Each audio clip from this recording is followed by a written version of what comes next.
Hello Siddharth जी, कैसे हो? बहुत बढ़िया रोहित भाई, आप कैसे हैं? बस बताइए कुछ बहुत दिन बाद अपनी। बातचीत हो रही है आज तो। हाँ, कुछ अपना रिसर्च बस यार, जो आपने रिसर्च किया क्या है, हो बहुत समझा। सारे चेंजेस है अभी ब्लॉगिंग के मार्केट में हम्म। अच्छा, तो एक वो एक क्वेश्चन ओपनली रहेगा अभी दिखाई भी दे कि रहा है। ये अपडेट के बाद कुछ रिसर्च करा है कि अपडेट के बाद क्या चीजें चल सकती है, हाँ क्या यार, टॉपिक चल अपडेट के सकते बाद हैं? ना ऐसा हुआ है कि हम्म। देखो, जैसे बहुत सारे ब्लॉग्स की बाढ़ थी ना, तो हम्म। वो क्या है कि वो खत्म हो गई है, क्योंकि 60% ब्लॉग्स जो है, जिनकी अथॉरिटी अच्छी नहीं थी, जिनका कंटेंट अच्छा नहीं था, वो तो साफ हो गए। बट ये भी बात हम्म। सही है कि अपडेट के बाद से जो नए ब्लॉग्स बने हैं, मैंने उनमें बहुत ही क्रेजी ट्रैफिक देखा है।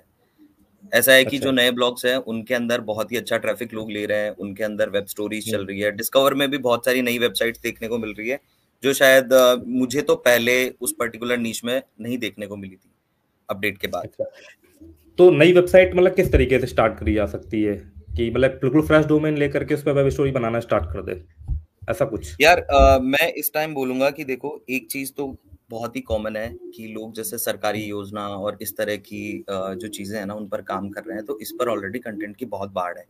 ठीक है। तो हम्म। आपको आपको ये देखना चाहिए कि यार, मैं या तो मैं एक ऐसी नीश ढूंढूं जिसमें कंपटीशन कम है, और या फिर हम्म। कोई भी मेरी मेरी ऐसी स्किल सेट है जिसमें मैं अच्छा हूँ। मान लो कि हो सकता है कि कोई बंदा बहुत ही अच्छा हो सकता है किसी एक पर्टिकुलर चीज को लेके, जैसे गार्डनिंग को लेके अच्छा हो सकता है, या लेट्स से कि कोई बंदा ऐसा है जो होटल इंडस्ट्री को लेके बहुत ही अच्छा है, लेकिन वो काम हम्म। करता था, अब काम नहीं कर पा रहा है, तो उसकी नॉलेज तो है ना उसको।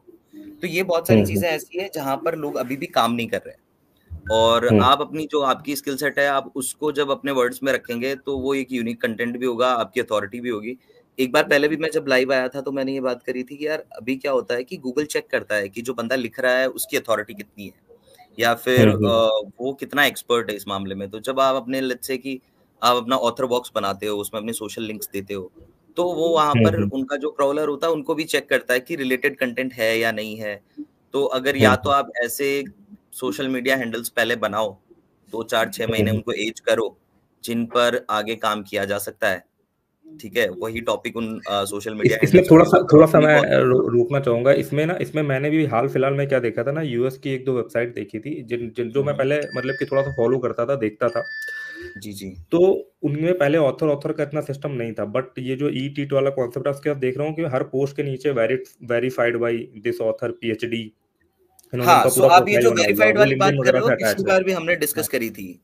तो हो क्या हम्म। रहा है कि लेट्स से कि अगर मैं एक ऐसा लड़का हूँ जिसको ज्यादा नहीं पता है, जैसे हमने योगा की बात करी, लेकिन अगर रोहित भाई हम्म। योगा टीचर है और सर्टिफाइड योगा टीचर है, ब्लॉग मेरा है, तो मैं रोहित भाई से एक डील कर लूंगा कि भाई, मैं अपने ब्लॉग पोस्ट पे पोस्ट डालूंगा।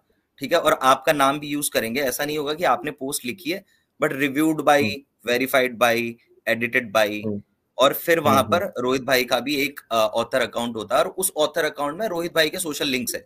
तो मान लो कि अगर हम्म। रोहित भाई एक अच्छे योगा टीचर है, तो वो उनके जितने भी सोशल मीडिया होंगे, उस पर उन्होंने योगा के बारे में पोस्ट किया होगा। तो जब गूगल वो हम्म। देखता है, तो वो ईट बढ़ता है उसका, कि लिखा चाहे किसी हम्म। ने भी हम्म। हो, लेकिन इस बंदे ने रिव्यू करा है, इस बंदे ने इसको वेरीफाई करा है, तो ये कंटेंट हम्म। ज्यादा स्ट्रांग है।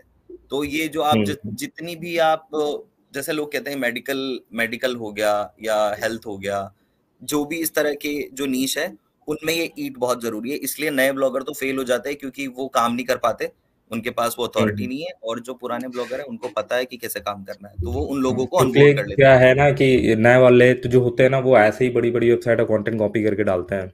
ठीक है। तो हम्म या तो जो नए लोग हैं वो ऐसे टॉपिक में काम करें जहां पर इस तरीके का कंटेंट ही ना हो। ठीक है ना, कुछ हम्म। कंटेंट ऐसा रहता है जिसपे वो चीज जो है वो नहीं डाली जाती है। वो अथॉरिटी वाला सिस्टम जो है वो नहीं रहता है, तो उस पे जो है वो काम करा जा सकता है। जैसे कि अभी हमारे साथ एक भाई जुड़े थे, वो इंस्टाग्राम डाउनलोडर पे कर रहे थे। अब इस पे कोई भी जी जी। वेरीफाइड कोई भी चीज हो ही नहीं सकती है। ये तो एक टेक्निकल हाँ, टूल वो हो गया, लोगों ने टूल बना के डाल वेबसाइट्स के दिया। लिए आसान है, इसीलिए मैं ये कह रहा था कि आप ऐसे टॉपिक्स चुन सकते हैं जिसमें हम्म। भाई, अगर बंदा एक्सपर्ट भी नहीं है ना, तो भी उसकी बात मानी हम्म। जा सकती है। जैसे कि हाँ। आप लेट्स से मूवी अब रिव्यूज की बात करते हैं, तो आपको हाँ, कोई मूवी मूवी रिव्यूज हो क्रिटिक गई, होना जरूरी एंटरटेनमेंट हो नहीं है। गई। हाँ, कोई हम्म। मूवी क्रिटिक होना जरूरी नहीं है। जैसे न्यूज हम्म। वेबसाइट्स की बात हो रही है, आप एक छोटा सा काम करो, अगर आप कोई भी जॉब पोर्टल या न्यूज वेबसाइट या ऐसा कुछ चलाते हो, सबसे पहले आप अपना गूगल माई बिजनेस बनाओ। ठीक है। हम्म। हम्म। और उस गूगल माई बिजनेस में जो एड्रेस आपका होता है, वही एड्रेस आपका वेबसाइट के अबाउट अस में भी शो होना चाहिए, और उस गूगल माई हम्म। बिजनेस के ऊपर भी थोड़े से रिव्यूज लाओ। ठीक है, कि उससे भी पता चलता है कि ऑन ग्राउंड ये चीज एग्जिस्ट करती है, तो उसको फिर गूगल ऐसे डिनाई नहीं कर सकता कि यार इस चीज की कोई अथॉरिटी नहीं है। क्योंकि लेट्स से कि न्यूज वेबसाइट कोई भी बंदा चला सकता है, कोई जरूरी नहीं है कि भाई उसके पीछे उसकी कोई एक डिग्री होनी चाहिए। रिपोर्टर कोई भी हो सकता है, संवाददाता कोई भी हो सकता है। हाँ, पीजेएमसी, एमजेएमसी ऐसे जो कोर्सेज है वो लोग अगर करते हैं तो वो अलग बात है, लेकिन अपनी डिग्री कोई लिखता नहीं है कि वो बीजेएमसी है या एमजेएमसी है। ठीक है, तो आप उसका गूगल माई प्रोफाइल बनाइए, थोड़ा सा ये आपको ऑफ पेज एसईओ में भी हेल्प करेगा, प्लस आपकी साइट की अथॉरिटी में भी हेल्प करता है। आप कोशिश कीजिए कि जितने भी आपके ऑथर्स हैं उन सब के बारे में अबाउट अस पेज पे लिखा गया हो। आप कोशिश कीजिए कि आपका एक सही फोन नंबर वहां पर हो, आपका सही एड्रेस वहां पर हो, सही ईमेल एड्रेस वहां पर हो, और एक फॉर्म भी हो ताकि लोग आप तक अप्रोच कर पाए।